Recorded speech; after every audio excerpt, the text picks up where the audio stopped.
Aren't you amazed at the beauty of unity and diversity with these different speakers? Hasn't it been a blessing to hear everybody in a different way? Can you thank all of them for what they've done?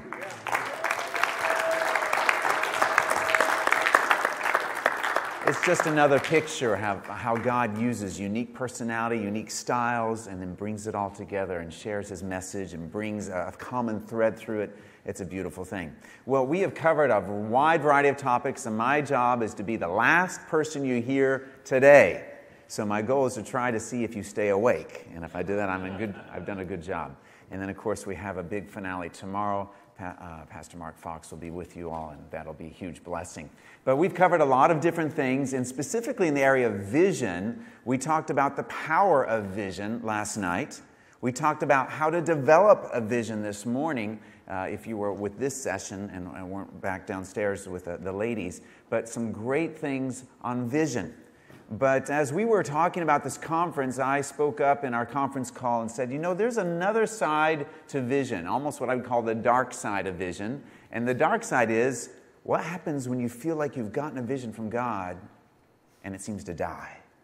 What happens when it didn't seem to work out the way you thought it was going to work out?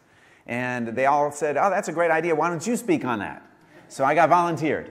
And so the title you have in your brochure was The Journey of a Vision, but there was a subtext that you see in there, The Maturing, the Death, and Resurrection of a Vision. And so I'm going to be sharing some stories of my own ministry journey and some series of visions. Each one of them I was convinced was the vision I was going to be doing the rest of my life. And you're already going to see 4 or really 5 different journeys of a vision. And the one I'm in right now is a journey. And I believe that God's going to help us all to discover that this is more than just about a vision. This is always about a relationship and pursuing Him and growing in Him. And He's going to use those different visions to refine us. And that's what you're going to discover. So let me share with you 4 different stories, first of all, and try to give you some picture, not just of my own life, but you may find some commonalities in some of these as well. So the first vision journey I have here, and I've just used letters or acronyms, and I'll fill them in for you, it was NCF stands for the church, New Community Fellowship. I grew up as a pastor's kid down in Springfield, Missouri, not too far away from here. I was born across the street from the headquarters for the Assemblies of God, and I was at the church 2 blocks away, so I was pretty much all in all of that. And then when I went to study music, I left Springfield and went to Cincinnati and studied in a conservatory there, met my wife there, and got involved in a church there called First Christian Assembly. And we discovered small groups and the community of small groups, and it was a beautiful thing. We were in this one group that they specialized in food. It was an amazing group. Every Friday night, you'd come exhausted, and this lady, she just was considered her personal ministry to make sure you were stuffed to the gill. And if you thought you were full, she was convinced you weren't and put another plate in front of you. But it was an amazing small group, and in fact, we came back years later, and that same small group was still meeting. It was just amazing to see the level of community in that. And so we became aware of that value, and then after 2 years in Cincinnati, after we got married and served as public school teachers for a couple years, we moved to Virginia Beach specifically, so I could go to Regent and study to be a pastor. I got a Master of Divinity degree there. And while there, I learned about a new model of ministry called the cell group church. Anyone ever heard of the cell group church before? And the cell group church wasn't just having small groups in a church. It was the whole church was built on those cell groups. And so as an amazing opportunity, while I was in school, I attended an Assembly of God church, but I met the associate pastor who was deeply passionate about this. And 1 year after we were there, he said, we're going to plant a church. And I got to be part of planting a brand new church, starting from scratch, called New Community Fellowship. And we embraced this vision. There are some truths that came out of that still live on for me and maybe others, that the church was called the Two-Winged Church. And by 2 wings, it meant that God expresses Himself in 2 different levels. He expresses Himself as a transcendent God, way above everyone, and an immanent God, closer than we are even to ourselves. God expresses Himself that way. It's in Isaiah. I'm high and lifted, but I'm also intimate. And so the church should have not only the big celebration, but it should have the cell as well. And we find that out in what? In Acts, that says the church met daily from home to home, but also in the temple. And so we embraced those things. In fact, we got to a place where our cell group attendance was bigger than our Sunday morning attendance. It was just really built. In fact, what we discovered is we had to take the offering in the cell groups because we had a better chance of getting a bigger offering if we did it in the cell groups. And we had this vision of multiplying our cells. So our cell group multiplied 6 times. That was 7 different cell groups in the course of 3 years. And I was happy because we were walking out this vision. My wife was a mess because every time we get the cell group up to a certain level, I'd say, okay, now we need to multiply. And she said, now you're going to send all my friends away again. And there was one time when we multiplied. The very first one, we didn't decide who was going to go where. We said, okay, this night we're going to find out who's going to be in which cell group. And everybody decided to go with my assistant. And my wife was like crushed. What did we do wrong? And I thought, oh, this was a good thing. I've lifted up and raised up this leader.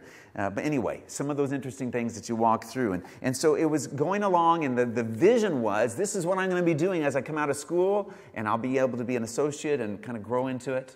But there were problems in the senior pastor's home. There was a commitment to community like this, but there was a breakdown in his own home.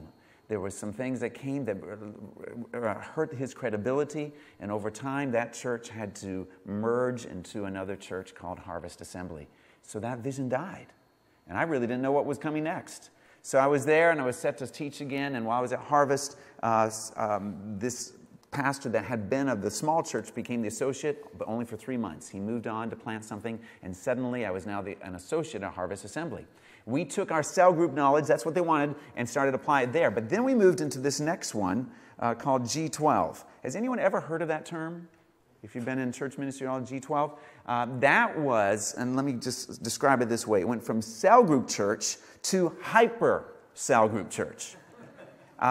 Some of you may be aware that there are some very large churches in the world. One is in Korea, huge numbers of cell groups. But another one was down in Bogota, Colombia. He went to Korea, got inspired, came down, and he had a church at that time of 30,000 cell groups. 30,000 cell groups. Multiply that to get how many people were actually in the church. Amazing growth. And we all went down and took a look at it, and we were embracing the truth, and this is what he had as a vision, that Jesus focused his ministry on 12 men. And those 12 men then would focus their ministry on 12. And it kind of overlaps like that. And so it was called the Groups of 12, G12. And it had such an intense focus on evangelism, a term they called consolidation, which meant once somebody got saved, there was an opportunity to have a strengthening of that by these encounter weekends. In fact, my second daughter right now is at an encounter weekend at Harvest Assembly, and there's still a blessing. But there was something we focused on, and then there was intense discipleship and leadership, and there was intense prayer. When I went down to visit this church, they put me up in what they called their tabernacle, which is where they could meet. They had to meet in a stadium. But during the week, they would meet there, and I was supposedly trying to sleep in, but never could. They always started prayer at 5 in the morning, 6 in the morning, 7 in the morning, 8 in the morning, like 4 different prayer times in a row. It was amazing, inspiring. So we came back and said, we need to do the same thing. So we started having prayer at our church 5 days a week, 4:30 in the morning. That's intense. That's intense. And the thing that we discovered was, it was not sustainable. We, after a few years, were exhausted. Literally, our youth pastor almost had a breakdown, and he had to leave. And in fact, he came and was ministered some here in Kansas City by going to the National House of Prayer and just sitting in God's presence for hours because he had to recover. There was a lot of pressure. In order to make this thing work, it was like a system. You had to reach a lot of people and get them saved and keep the machine going. And so people became less people that we valued and more part of the product. And all of a sudden, this thing that was supposed to be a vision for the rest of our lives was not bringing good fruit in our ministries. People would get saved. They would be surrounded by people, not because people really cared about them, because they wanted to add them to their ministry. Almost became like a downline, multi-level marketing. The whole thing was amazing. God's word got tainted a little bit as we walked. And the other thing that was interesting was there was extreme family segregation. Because the vision of this pastor down in Bogota was the most effective ministry is if men will work with men, women will work with women, and young people, youth will work with youth. And so we spent most of the week, my wife and I was working with 12 men, she was working with 12 ladies, and we'd check in every once in a while. We missed each other. We hardly got to have, what about the family cell? No, it was me with my 12 and she with her 12. And we crossed each other and just made sure we figured out who was going to meet for dinner or what. That was basically it. And so I hope you see that each vision had some strengths but had huge weaknesses that began to shape further what God wanted to do in my life. And so we went from that, and there came literally a point when the youth pastor broke down, when the senior pastor eventually pulled out, when all of us said, we're not doing this anymore. And so we went to another vision journey that I call the household or umbrella journey.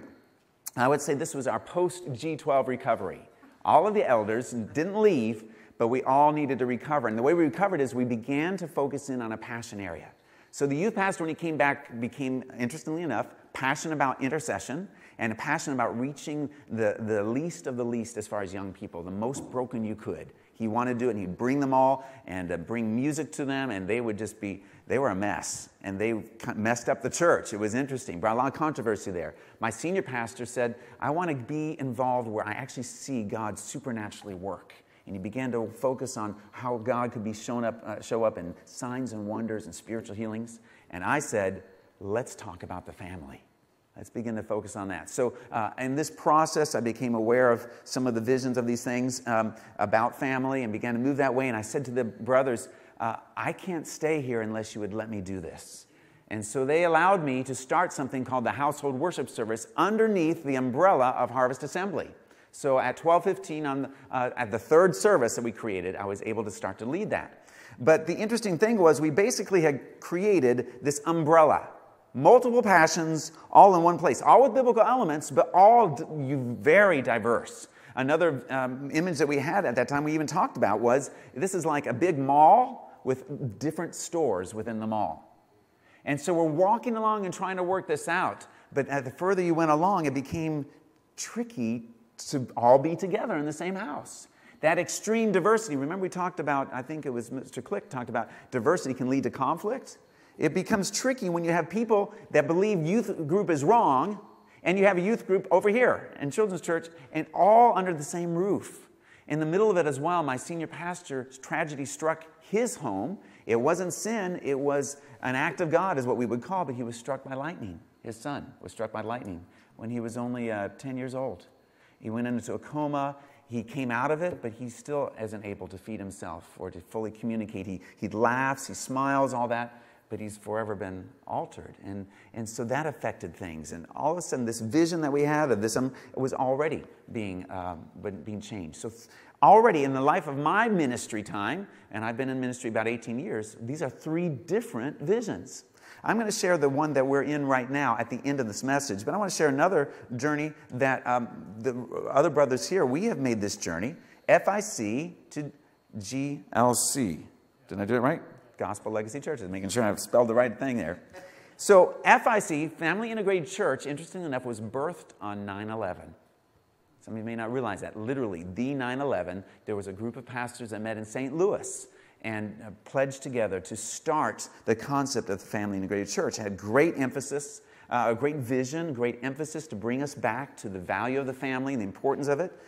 There was a great call for needed reformation in the church. But, and what we've discovered over time, what was started tended to become more prescriptive than descriptive. Like, you better do it this way or you're not really an FIC church.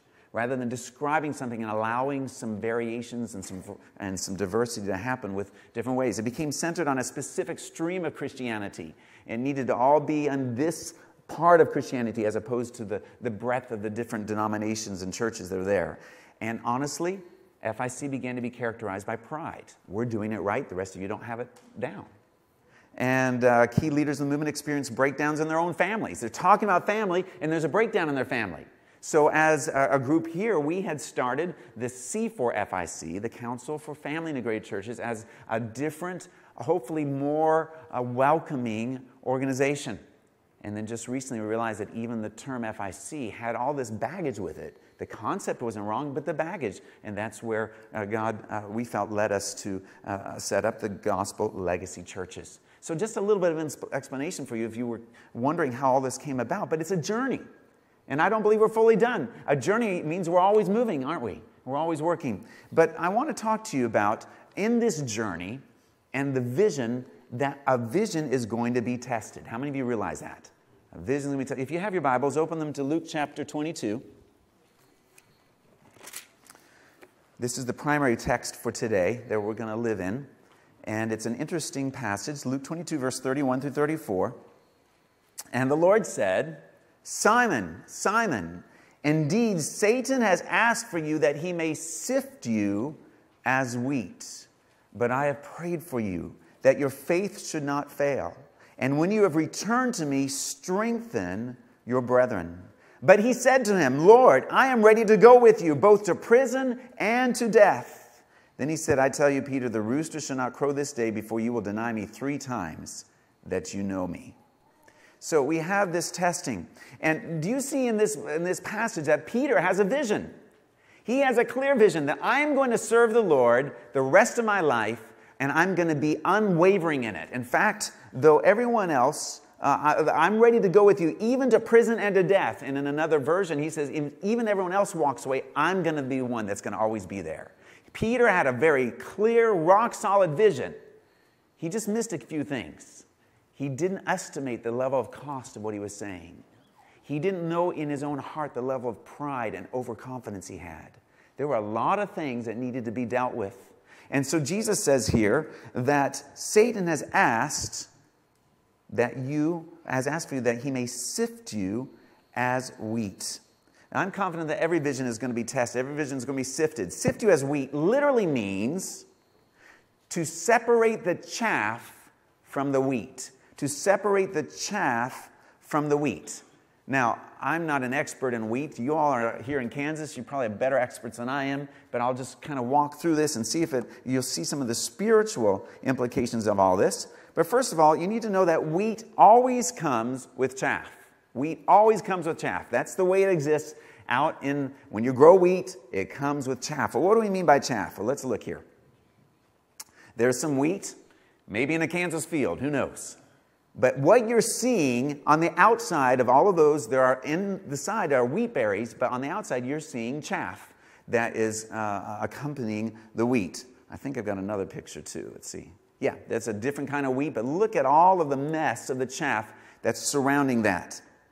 Now, the second principle about this is that the chaff only gets in the way and obscures the wheat that is truly there. It only gets in the way and it obscures the wheat that is truly there. It covers up what needs to happen. You want to get to the wheat, but the chaff is in the way. And so we've got that there.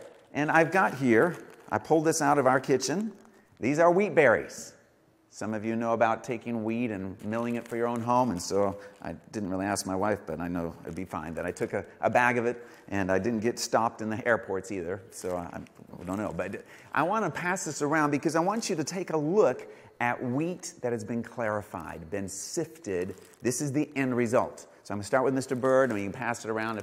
If we lose it, just don't open the bag. I'm going to get in trouble with the ministry team that's going to have to clean this up later. But take a look. It looks like rice. It's fascinating what it is, but it's been sifted. That's the end result when we get the chaff out of the way. Now, there we have a picture of it too. You have wheat on the left, wheat berries, and you have the chaff covering the wheat berries on the right, and that's what I'm passing around for you. Now, the principle is this, and there's another picture of only chaff. That's what's left. That's the stuff you want to get rid of. The chaff's presence lowers the value and effectiveness of the wheat. The chaff's presence lowers the value and effectiveness of the wheat. It doesn't help it at all. In fact, there was a lady I was sharing this with. She's originally from the Philippines, and she was talking about rice. Rice has chaff around it, and said they were responsible for getting it sifted out, and they always knew if they didn't quite get it all out when they made rice that night, you'd find that chewy chaff, and it would just lower the effectiveness of the meal. It just wouldn't be desirable because the chaff made it less palatable, less interesting, less helpful in the way it was. Now, the interesting thing about chaff, sifting is the only way that the chaff can be removed. Sifting is the only way. There's no other way to do it. There's no other way to make that happen. Now, I'm going to need my tech person probably to volunteer to help me because I may mess something up, and I'd feel better if you'd help cue this up for me. I'll set this up. So I went online and said, well, what does sifting look like? And YouTube has helped me out here. And this is the fascinating thing about this little video. There's no talking or anything. It looks like it's set in a Middle Eastern country. And it is a picture of a man just doing, yeah. There he is. Actually, could you pause it for a second? I want to set this up. He's not that happy or excited. He's just sifting, okay? Now, what you're going to see as he's doing this, he's taken the wheat, the unsifted wheat, he's sifting it, and then at the very end, you'll see he will dump the wheat over side, well, the wheat's falling down, and then he'll dump the chaff off to the side, and he'll do it again. I want you to take a spiritual moment, though, and envision, what is it like if you were that wheat being sifted? Put yourself inside that container and understand what spiritually could be going on. Let's watch it. It's about 40 seconds.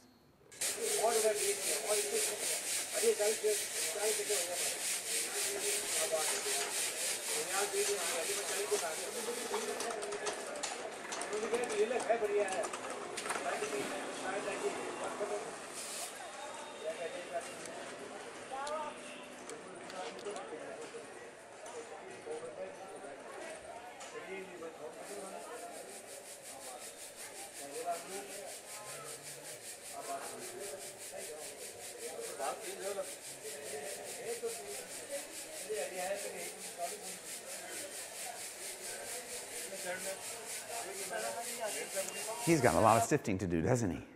And you notice that he dumped the chaff. They didn't even show you it because it's just a waste product. It's only good to be burned is what it says, or it blows away.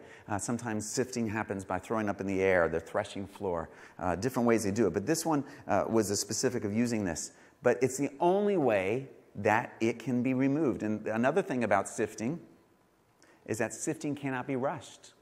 You can't hurry it. If you try to hurry the process, you're not going to complete the whole job. You're going to have the chaff left over. You can't rush sifting. And how many of us know that in America we want to rush everything? We want a microwave-baked everything. Let's get an instant family. Let's get an instant church. Let's get an instant meal. Let's get an instant house. Let's get an instant credit. Whatever it is, we want to rush it. And sifting cannot be rushed. Now, this is an interesting principle, though. We can delay the process even more. Can't be rushed, but our own lives can delay the process. And this was an interesting study. I was looking through Deuteronomy, and I was in my devotions, and I discovered this description that it said, the Israelites were 11 days away from Mount Horeb to the Promised Land. It took them 11 days. Now, that's 11 days. But you realize how many years did it take them to really get there? 40 years. They delayed the process that much longer.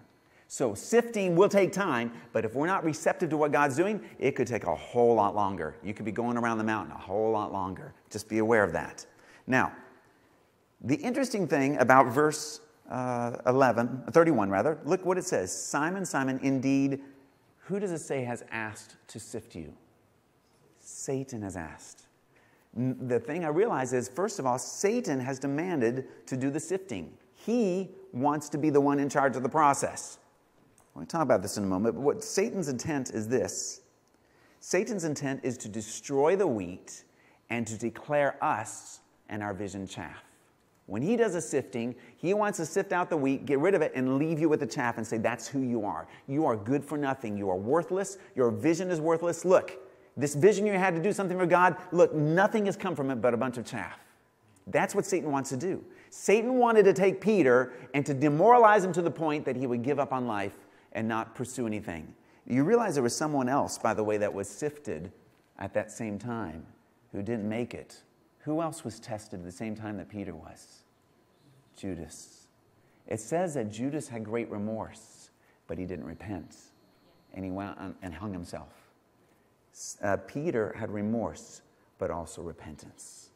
And he was saved. So this is the important big picture sovereignty statement. God's intent above Satan's intent is to remove the chaff and reveal the wheat in us and our vision. He's going to let Satan do it, but he above it is going to say, I'm doing this process, I'm allowing this process, however it all happens, to remove the chaff out of your life and reveal the wheat. And we can look at God and say, I don't like this sifting that you're doing.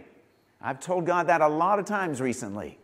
But his process, his purpose in that is to remove that chaff that is hindering everything he wants you to be doing for him and get it to a place where you see the wheat and you embrace the purity, the clarity of what God really wants you to do. I don't know about you, but I really actually do want to be sifted because of the end result. I just don't always like it, but I want the end result. And I hope that you would as well. And I hope you understand, I'm talking to young people as well as older people. We're all being sifted in whatever vision God may have us in our lives right now. So God's wanting to declare that we are not useless, that we have value, that we are good for giving blessing to others. But interesting thing, once this is all sifted, by the way, as the wheat berries are coming by, what needs to happen to those wheat berries to really become useful? Really, two things you have to do with it. It has to be ground up. So even after he gets all cleared up, then you're ready to say, God, now use me. God says, great, now I'm going to grind you up. Or those need to be taken and planted in the ground. And what does Jesus say happens to seeds when they go in the ground? They die so that they can reproduce. So I just want to encourage you that in ministry, you either get ground up or you die to bear fruit or to be of use to others. And that's helpful. We say, God, please use me. And we don't realize that means we get used. You know, God, please take me somewhere and make a difference. So good, die first. So we just have to be aware of that process that happens even after the sifting. So the question I would like to ask you is this. Do we welcome or do we resist the sifting process in our lives? Do we welcome or do we resist it? If we resist, and in fact, I have another question here that did not make your outline. This was the journey of the sermon, and so a few things showed up after we had prepared this. And then just make this statement. We can either be broken or we can be crushed. What's our choice? We can willingly submit and let God break us. Or we can resist and we can be the rock upon which falls upon us and we're crushed and no good for anything. That's how I'm using the two terms. What is it going to be for your life? Are you willing to be broken for him? Or are you going to resist and fight him the whole way? And young people, you can run from God's call in your life, but it's not a pretty picture. And God will continue to work. And I would pray that you would go ahead and allow yourself to be broken now so that he can use you in much better ways than when you're fully crushed and it just takes a whole lot more recovery to get there. I remember when God was dealing with me, I was 13 years old and calling me into ministry. And I was focused on becoming a professional violinist, playing a symphony or something. I said, God, I don't want to preach. What are you doing? And I wrestled with God for 2 hours and I lost. And he won, and I won by giving up to God and saying, Lord, I just trust you. And it's been a wonderful and amazing journey letting God work because the music never disappeared, but the ministry added. But it's also not without pain and not without those challenges. So this is the challenge I want you to be aware of. We're going to come back to this whole picture as we close this. But I want you to be aware now of what I call vision issues in this journey and the evaluation of things. First of all, one of the things I discovered is that more than one vision in an organization is division. Two visions is division. More than that would be trivision or whatever, but it's division in a church. And we were discovering that. And really what I understood, even as I went to my senior pastor, said, Pastor, I don't think that our church still being present under this umbrella is helping the church. It's creating division. More about that in a moment, but that's one of the challenges. A second thing that's an issue is a mixed vision calls for revision. And by mixed, I mean it's an unclear vision. It's not been fully worked out, or it has internal contradiction. It says this, but it also means this, and it's not clear on that. Or that it has, what else did I say? A combination of biblical and extra-biblical elements. For example, that G12 vision, where the encouragement was to go and devote my life into 12 people who are going to devote themselves into 12 people. One of the teachings came out is that God's blessing is going to fully come on your life when you get your 144.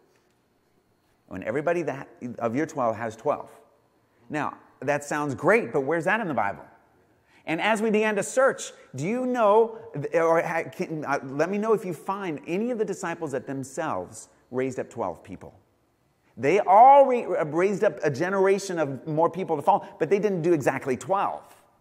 And so it was something that was started biblically, but it had an extra biblical element that we said, this is too much pressure.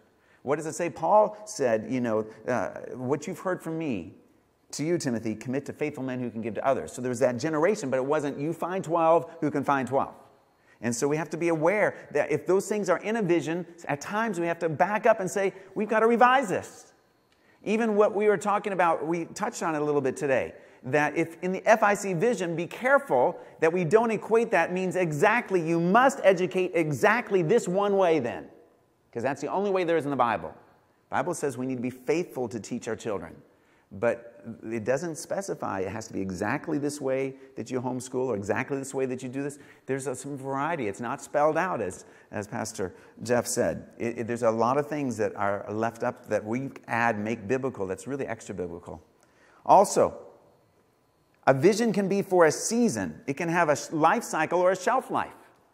A vision can be for a certain moment in time, a certain focus, and then that vision's done.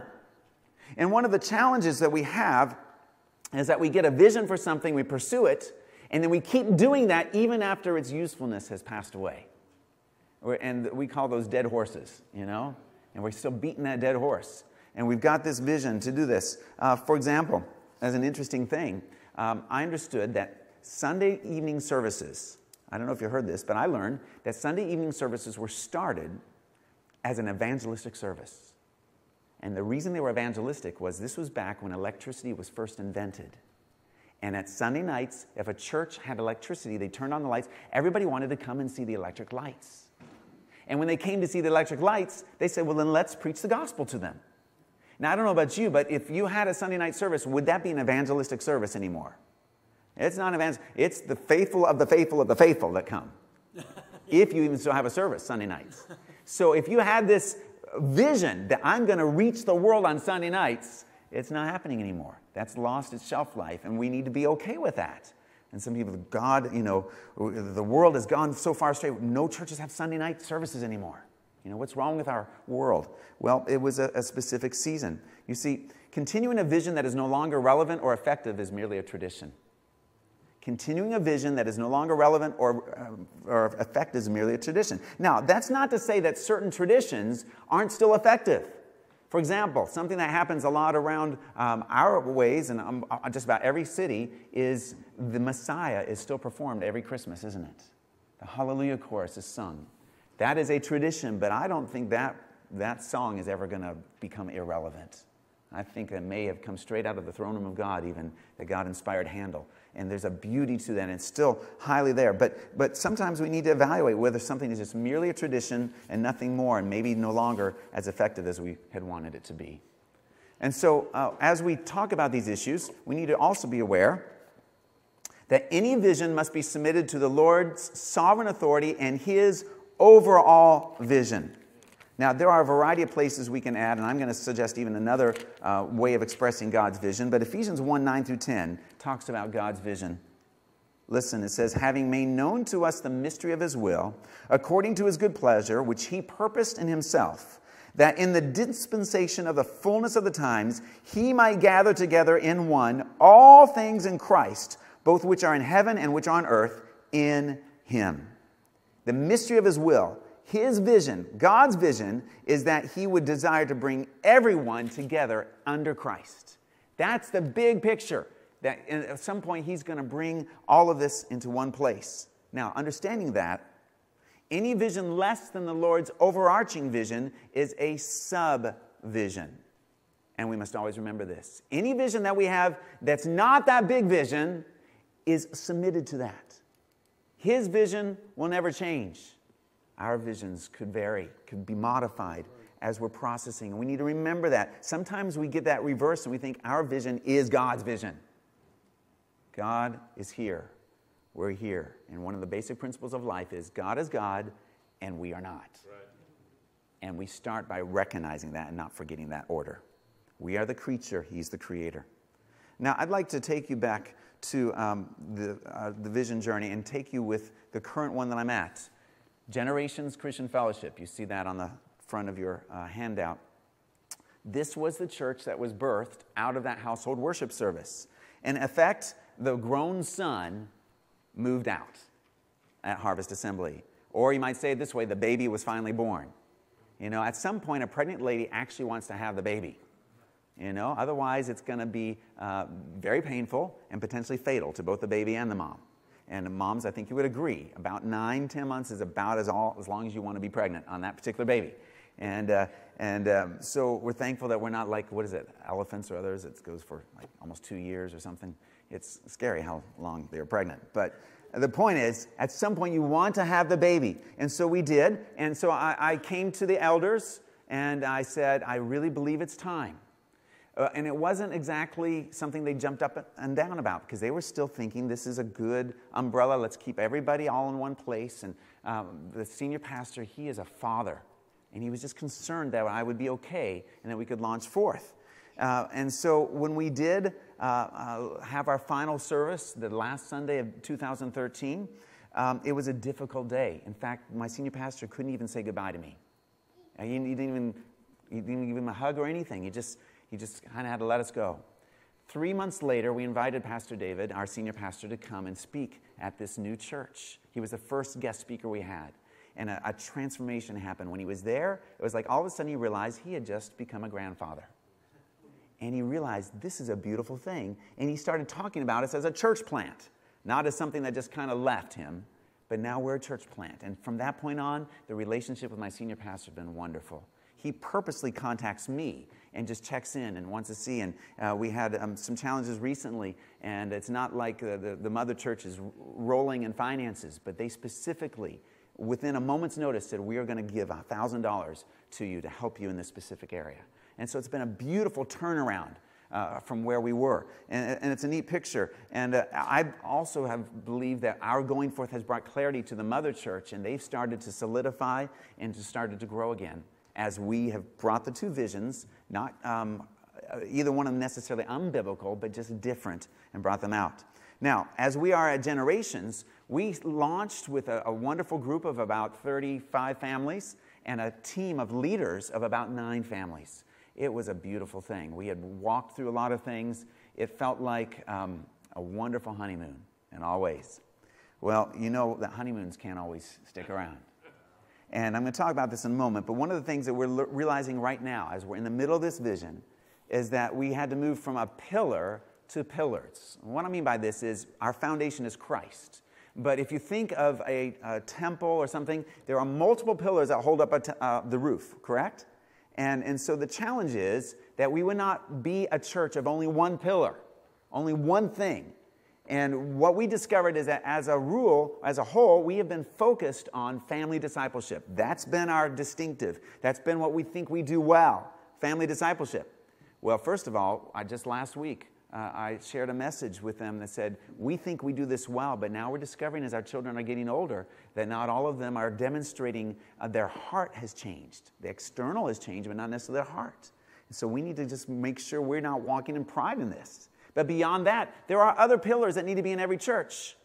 Evangelism, missions, prayer, a pro-life stance, reaching out across the boundaries of racial reconciliation. All these things, touching the poor, all these things that need to be multiple pillars. And so we are asking God to help us to do the things that He loves so He can bless the church that He wants to bless. But here's really where we're also at, just to be transparent with you, is that we're moving from illusion to disillusion to prayerfully revelation. It's your pastor here that encouraged me. I had a conference call with him a few months ago, and he said, remember, if you're ever disillusioned about something, it's because you were believing in illusion. And our illusion was that we could start the church, and everybody that we're starting the church with, we're going to grow old with. Nobody's going to leave. We're just going to keep adding to this. Everybody's going to be there. In fact, all the children are going to be there, and we're going to have Generations and Generations Christian Fellowship. There was a reason why we named it that way. Well, already within 18, 20 months, we've had a key leader, and there was a conflict, and they're gone, and they're never going to be back. We've had some others move on because the military moved them on. You know, what's up with the military doing that to us? You know, we've had others just grow up, and others that have one that just told me, thank you, Pastor, for everything you've done, but we're changing churches. And that was it. And they did it in an email. And that's always a sweet way to do it, you know. Things like that. And so you realize that you had this illusion, and now we're working through disillusion, but we're praying that God would take us to another step of just His revelation, what He really wants. Our vision is getting sifted yet again. Personally, my own, as a family, as a church, we're walking that through. What we discovered as well, just practically in our church, is all of us were at the same stage of life. We all had children about the same age, 12 to 13, and when they're 12 to 13 and under, everything's smooth. Now they're all 18, 19, 20, and things are interesting, needless to say. And our parenting style and the things that we have done or not done, but look like we were doing, are all coming out now. And we're discovering, I don't know about you, but you learn a whole lot about what your parenting was like when your children are getting old enough to express themselves. And so we're learning and walking through that. So as we do this, as we think this through, let me pull this into some summary points. First, and these are points that came up today, so you don't have them in your outline. Sorry, you're going to have to write them down. God will sift a vision. It's not a question of whether it will happen. It's a question of when. God will sift a vision, a personal vision, a family vision, a church vision. He's going to sift it. Number two, be encouraged. God won't waste any vision journey. He won't waste. Now, this is about basically my fifth vision in my life of ministry, and I always thought each one of them was the one thing I was going to do the rest of my life. But He's not wasted any of that. He's taught me things through each one of them so that I've learned that an important part of Scripture needed to be clarified or emphasized or even maybe de-emphasized and balanced. And God won't waste any vision journey in your own life. He won't waste a painful moment. He will use it. Amen.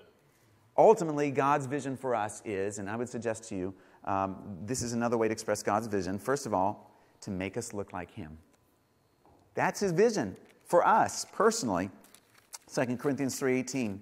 Let me read it to you. This is one of my personal favorite verses, Mr. Aiken.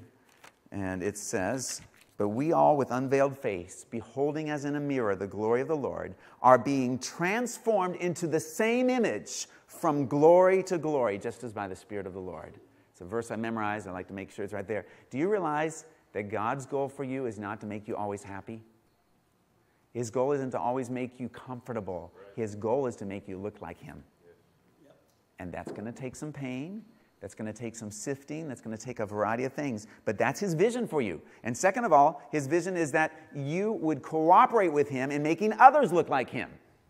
His vision is to make us look like Him and to cooperate with Him in making others look like Him. Galatians 4 has an amazing, very personal verse from the Apostle Paul, as he says in chapter 4, verse 19. "My little children, for whom I labor in birth again until Christ is formed in you." Now, I haven't personally experienced giving a childbirth, and I'm kind of thankful for that. But I've been close by 8 times. And from what I've experienced from watching is it's not always a walk in the park. It hurts. It's painful. And yet, there's a joy that comes. Every time my wife is in tears, not because she hurts, she's so excited to see that child that she's been praying for. And so likewise, His vision for us is that we get to the place where we are helping others to look like Him. And that's not always going to be clean. It's going to be messy. It's going to be painful, but it's going to be joyful as well. That's part of His vision for us. But lastly, our response is critical. Our response is critical. I asked earlier whether we welcomed or we resisted God's sifting process. Let me suggest to you 3 attitudes that we need to have, and I think these have already been expressed in some ways already through this conference. God is looking for brokenness. God is looking for brokenness, and I'm just going to give you these verses. Most of them are familiar to you, but it doesn't hurt to hear it again. The sacrifices of God are a broken spirit, a broken and a contrite heart. These, O God, you will not despise. God's looking for brokenness. Second of all, He's looking for humility. 1 Peter 5:6. Humble yourselves, therefore, under the mighty hand of God, that He may exalt you in due time. Humble yourselves, therefore. He's looking, are we willing to walk in humility? And humility doesn't mean we put ourselves down or think of ourselves, think less of ourselves. Let me get it straight. We think of ourselves less because we think of God more. We understand where we sit in relation to God. And then He's looking for receptivity. And I know this verse was already mentioned earlier by Pastor Bird. James 1, 21. Therefore lay aside all filthiness and overflow of wickedness, and receive with meekness the implanted word which is able to save your souls. God has a vision He wants to work in you, but He's wanting to know, are you willing to be broken? Are you willing to be humble? Are you willing to be receptive to it? Are you willing to let that happen in your life? And so I need my tech person to help me out again. I'd like to close with a brief conversation that came from a man named Francis Chan. Some of you know who he is. And he was promoting a seminar called Sifted. There's a book out there called Sifted that was has been very key in my life this past year. And I want you just to watch and listen as he reinforces all the things we've just talked about. He's promoting the conference, but he really is addressing the whole sifting. Let's watch it.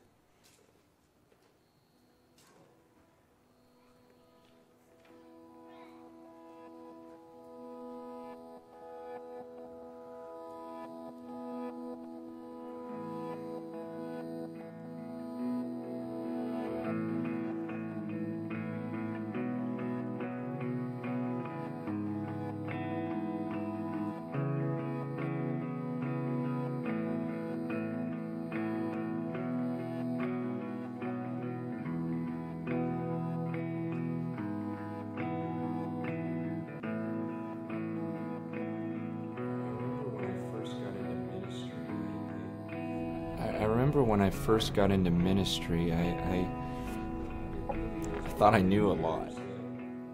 And it really is over the years that God humbles you. He sometimes even humiliates you.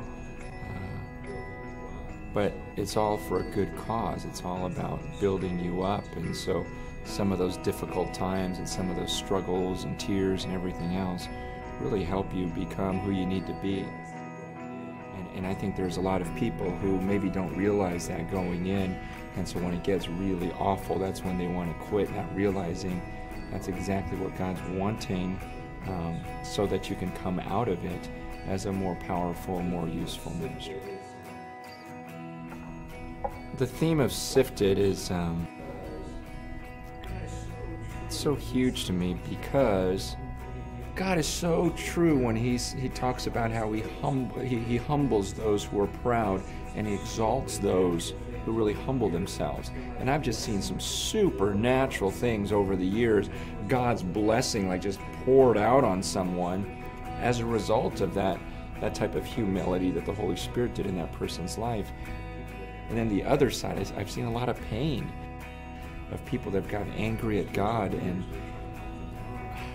or angry at spiritual leaders who are trying to help them out, and you just see this bitterness grow, even though they say it's not there or whatever, but it affects everything, not just these blessings of God, but you can see it on their faces, their countenance changes.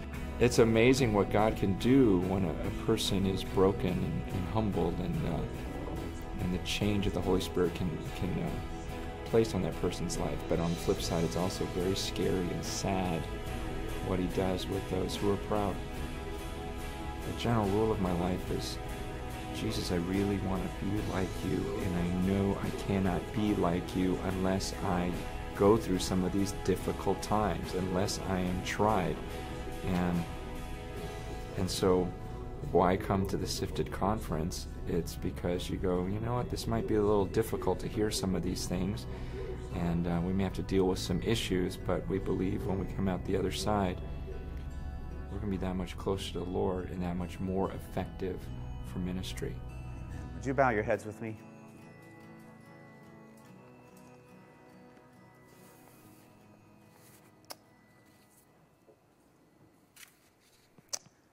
Father, thank You for this opportunity to close out this conference with a real heartfelt cry that we would hear what You're doing in our lives. This past year has been one of the most difficult years of my life, Lord, but I know that You've been doing a good thing in my life as You're sifting me, as You're refining what You want to do. And Lord, I know that there are those here today that are also in the depths of their hearts, they're wrestling, they're struggling. As you're in prayer before the Lord right now, I want some of you to address Maybe if you were to be honest, you weren't that excited to talk about vision or come to a vision conference because you've had a vision and it didn't turn out the way you thought it would. There have been things either in your life personally or in your family or in a ministry or a business where you thought God gave you a vision and it's broken now. Or right now you're not quite sure what God's doing. You feel like He's forgotten about you, or the things He's doing just seem to be painful, but they don't seem to be doing any good. Can I encourage you, God hasn't changed. He is still the God that loves you with an everlasting love. He's still a God that is doing a deep and mighty thing in your life, but it's not necessarily how you would do it or how you would expect. But He's not wasting a hurt. He's working about His ultimate vision to make you look more like Him. And so we're going to close with an opportunity to be transparent before God. This isn't always comfortable, but if you know you're in that place, I challenge you to step out and press into Him. So I've asked our worship leader to come up and just begin to play a song that you know, I Surrender All, a song that maybe you've responded to before, but I'd like to invite you, if you need to join me up here at this altar and just kneel before Him and say, God, I let go. I've discovered that my trying to drive this vision isn't working. And I know you're doing some sifting in my life. And I just want to affirm, Lord, that I let go. I release it to you. I allow you to break me. May I walk in humility. So we're just going to take a few moments. But if you need to join me up here for a time of prayer, I invite you. Let's let go of the things that are hindering us and allow God to do His full work in our lives. The altars are open for a few minutes right now.